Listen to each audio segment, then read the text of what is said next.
hit $10,000, here's how I would invest it in real estate to become a millionaire. My name is Brandon Turner, author of a bunch of real estate investing books, like the book on rental property investing, over 1 million copies sold, and the book on investing in real estate with no and low money down. And here's what I would do if I had just 10 grand and I needed to get $1 million in net worth quickly. And hey, if this is helpful, do me a favor at the end. If you're like, hey, I think this was pretty good, give me a virtual high five by clicking the little like button below the video if I earned it. Thanks. All right. The first thing to realize is that investing 10 grand into anything normal is not going to make you $1 million. Like, not for like 60 years, right? You'd have to get like a 1,000,000,000% return on your money right away. And that's just not going to happen by buying some nice little rental property and putting down 20% and then waiting for a while for it to go up in value. It's going to take a lot more creativity. Now, second thing to know, there are like a bazillion ways to get rich in real estate. I mean, like, I've interviewed 500 plus different investors over on the Bigger Pockets podcast for like a decade. Every story was unique. There was not two that were the same. So I'm going to lay out in this video what I would do,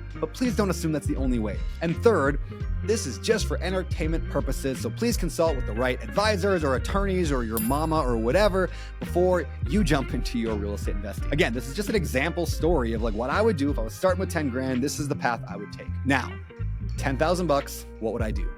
The first thing I would do is actually something that requires very, very little money. And before I tell you exactly what that is, let me explain the reason for this one. You see, back in the good old days of real estate, before it got all competitive and Bigger Pockets blew up the industry and made everyone know what it was really hard not to make money in real estate. You didn't have to be good. You just had to buy something and then wait for it to go up in value. And it would quickly. There was way less competition. Today, you gotta be way better. Mediocrity does not cut it anymore. The market values expertise. But how do you become an expert? Well, a couple of steps here. You have to focus on becoming the best at something hard. That means you have to pick one small but profitable niche in this real estate investing world and become really, really ridiculously good at that thing by focusing on that alone and shutting everything else out, at least while you're getting good at it. So the first few months, I would spend a ridiculous amount of time reading a ton of real estate investing books. I'd listen to as many real estate podcasts on that topic as I could get my hands on. And then I would consume a bunch of YouTube videos on that topic until my eyes bled. Which, again, you got to be careful here. Don't consume all sorts of information about all sorts of different strategies. Focus on your niche. Shiny object syndrome is real. You got to avoid it, which leads to the next step in turning my $10,000 into $1 million. I would focus on being the best at the hard strategy of house hacking a fixer-upper.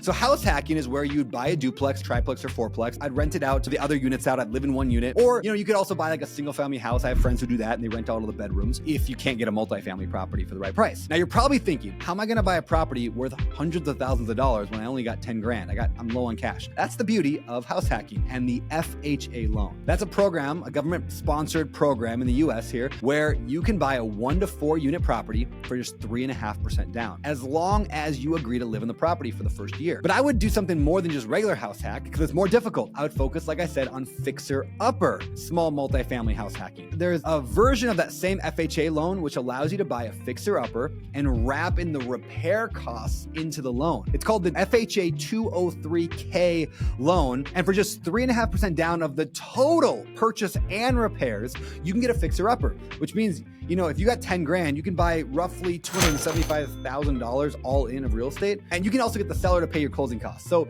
in this case, I'd look for a property probably in like the $200,000 range that needs around $75,000 worth of repairs to make it look amazing. Now, maybe you're living in an area where $200,000 fixer-upper is just not attainable. Like maybe you're in San Francisco or Honolulu or New York City, okay? This exact thing isn't necessarily going to work everywhere, but there's a simple solution here. Bring in a friend, have them bring 10K, and now all of a sudden you can buy twice as big of a property. Like you can literally have 2 people on an FHA loan and then do the same thing at a higher price point. Who cares if you have to split the deal with them? You're buying a bigger deal. There's more to split. Whatever, it still works. So let's be honest. If financial wealth is that important to you, you'll find a way.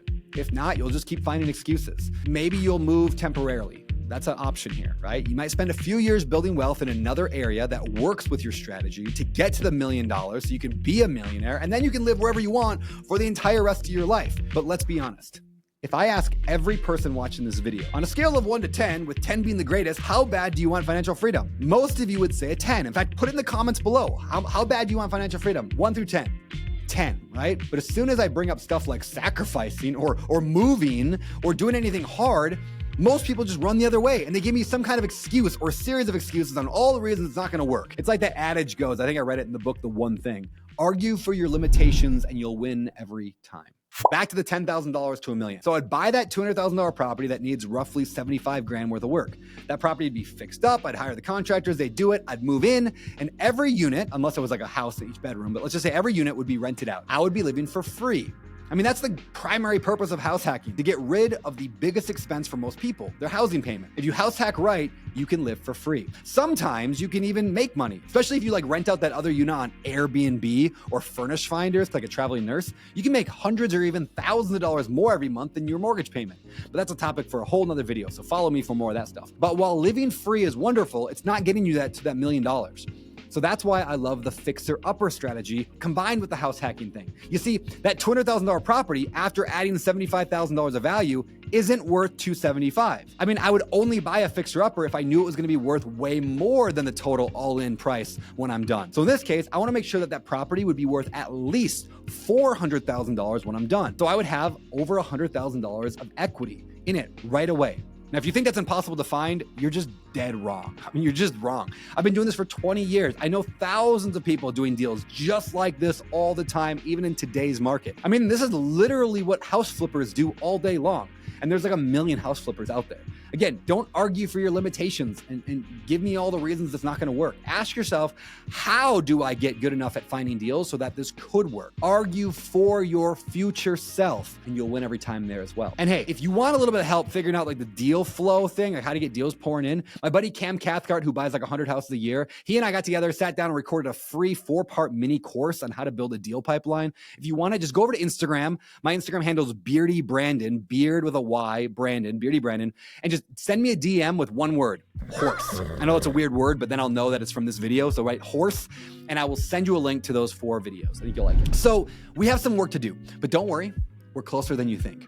So here's what I would do next. I would live in the property for 2 years. And there's a reason for 2 years, because after 2 years, I could sell it and pay no taxes on the gain, which is a rule the IRS actually has to help homeowners. You can live in a property for 2 years and then not pay taxes. So after 2 years, I'm gonna clear, after all the real estate fees and the closing costs and all that, about 100 grand. And now I'm gonna rinse and repeat. I'm gonna do the same thing again, except for now, instead of 10 grand, I now have 100 grand, of which to house hack a fixer-upper multifamily again. But this time, my 100 grand is gonna get me a 4-plex in the $1 million range. And let's say it needs a couple $100,000 worth of work. So 1.2 million all in, and 3.5% down payment on that. Yep, you can use the FHA 203K loan again. You only have one at a time, but you can use it again. Now that's still less than $50,000 for a down payment. So 50K goes into that fixer-upper 4-plex, and I'm gonna do the same thing as before. But the other 50K that I didn't spend, I'm gonna use that as a 25% down payment, like a normal bank loan on a $200,000 fixer-upper property, just like I had before. So now I have 2 distinct properties at the same time. There's the one I live in, the property that, I bought for 1 million, put 200,000 into it, but now it's worth 1.5 million. And I have this other fixer-upper where I now owe somewhere around 150,000 on it because I put a big down payment on. But when it's fixed up, it's gonna be worth around 350.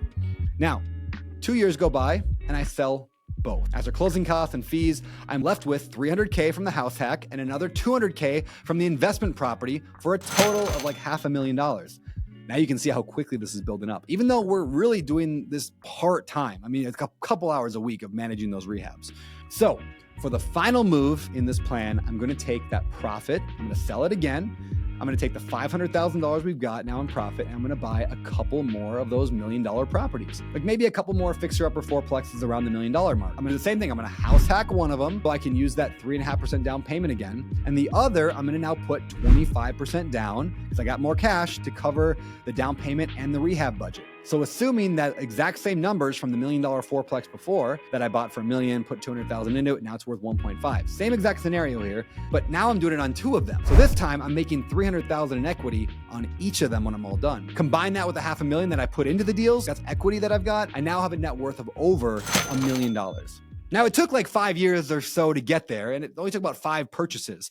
This is very part-time and very doable. Now, I know the YouTube trolls are gonna love to lay out all the reasons that this isn't gonna work for them and how I'm dumb and I don't know what I'm talking about. So do me a favor. If you think this was even remotely doable, this example, this scenario is possible, or illuminated an idea that says, oh, I could actually do that, click the like button below the video, leave me a comment as to your thoughts. What would you do different? What would you do the same? What did you learn from this little thought experiment? Let me know. For the Better Life Tribe, my name is Brandon Turner.